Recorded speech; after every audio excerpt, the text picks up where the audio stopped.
Tax department का ITR mismatch advisory आया है। डरने की बात नहीं है। आपके टैक्स रिटर्न्स में अगर कोई मिसमैच है तो समझ लीजिए कि आप एक फाइनेंशियल ट्रैप में आ गए हो, लेकिन टेंशन लेने की जरूरत नहीं है। हम आपको बताएंगे कि आपको अब क्या करना है और कैसे आप इस इश्यू को रिजॉल्व कर सकते हो। अगर आपको आईटीआर मिसमैच का एडवाइजरी मिलता है तो इसका मतलब ये है कि टैक्स डिपार्टमेंट को आपके फाइल किए गए आईटीआर, इनकम टैक्स रिटर्न और आपके TDS, tax deducted at source या इनकम सोर्सेज के बीच कुछ मिसमैच दिखा है। ये एक कॉमन इश्यू है और हर कोई इसे फेस करता है। अब सबसे पहले करना आपको ये है कि पैनिक मत कीजिए। ये मिसमैच कभी कभी किसी typing mistake, incorrect data entry या इवन बैंक डिटेल्स की वजह से होता है।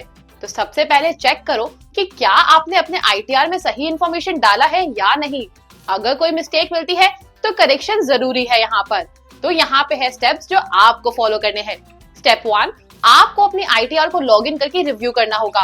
अगर आपको लगता है कि कुछ गलत इंफॉर्मेशन फिल हुई है तो आप अपनी आईटीआर को रिवाइज कर सकते हो। इनकम, टीडीएस और डिडक्शंस को डबल चेक करना ना भूलिएगा। स्टेप 2, अगर आपको लगता है कि आपने सब कुछ सही डाला है तो फिर भी मिसमैच शो हो रहा है तो टैक्स डिपार्टमेंट से क्लैरिफिकेशन लेने की जरूरत हो सकती है। आप ई फाइलिंग पोर्टल पर जाकर अपनी डिस्क्रिपेंसी को रिजॉल्व करने के लिए एक रिक्वेस्ट भेज सकते हो। स्टेप 3, अगर कंफ्यूजन अभी भी हो तो आपको अपने फॉर्म 26AS को भी चेक करना चाहिए। ये फॉर्म आपकी टीडीएस का डिटेल्ड रिकॉर्ड होता है, तो हर टैक्स पेयर के लिए ऑनलाइन अवेलेबल होता है। इस फॉर्म में हर एक टीडीएस एंट्री दिखाई जाती है जो आपके एम्प्लॉयर या अदर सोर्सेज ने आपके नाम पर की है। फॉर्म 26AS को चेक करने से ये क्लियर हो जाता है कि आपके टीडीएस पेमेंट्स टैक्स डिपार्टमेंट को सबमिट किए गए हैं या नहीं। अगर ये रिकॉर्ड्स मैच नहीं कर रहे हैं तो आपको अपने एम्प्लॉयर, बैंक या टीडीएस डिडक्टर से कंफर्मेशन लेना पड़ेगा। अक्सर गलत टीडीएस डिडक्शंस या मिसिंग एंट्रीज की वजह से ये मिसमैच होता है। स्टेप 4, अगर मिसमैच का रीजन टीडीएस डिडक्टर की तरफ से है तो उनसे रिक्वेस्ट करके वो अपने एंड पर करेक्शन करवा सकते हैं।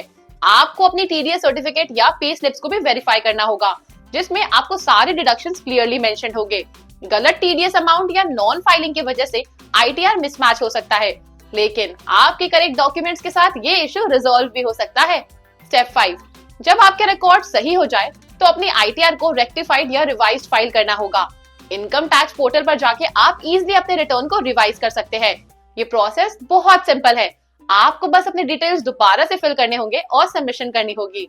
स्टेप 6, अगर आपको लगता है कि आप खुद से ये प्रोसेस नहीं समझ पा रहे हैं तो एक टैक्स एक्सपर्ट या कंसल्टेंट से मदद लेना काफी जरूरी है।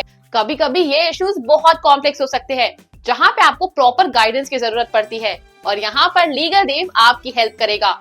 अगर आपको लगता है कि ये प्रोसेस आपके लिए थोड़ा कॉम्प्लेक्स हो सकता है तो हम आपके साथ हैं।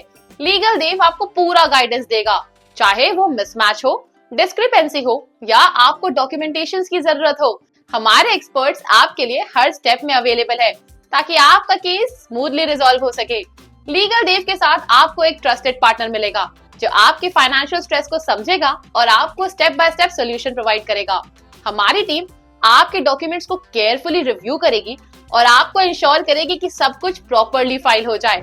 आपकी टैक्स रिलेटेड क्वेरीज को हम जल्दी और एफिशिएंटली रिजॉल्व करेंगे। तो अगर आपको आईटीआर मिसमैच एडवाइजरी मिलती है तो टेंशन मत लीजिए। लीगल देव के साथ अपना प्रोसेस हैसल फ्री बनाएं। हम आपकी हेल्प करेंगे ताकि आपका टैक्स केस जल्दी रिजॉल्व हो जाए बिना किसी स्ट्रेस के। आपको सिर्फ हमारे एक्सपर्ट सर्विसेज की जरूरत है और बाकी सब कुछ हम खुद हैंडल कर लेंगे। तो अगर आपको लगता है कि ये वीडियो आपके लिए हेल्पफुल था तो हमारे चैनल को सब्सक्राइब करना मत भूलिएगा। और हाँ, अगर आपके पास कोई क्वेश्चंस है या अगर आपको कोई फर्दर हेल्प चाहिए तो आप कमेंट सेक्शन में लिख सकते हैं। अपने दोस्तों के साथ शेयर करें जो इस इशू से गुजर रहे हैं ताकि उनको भी मदद मिल सके। लीगल देव के साथ रहिए और अपने फाइनेंशियल इश्यूज को आसान बनाएं। Stay informed, stay stress free.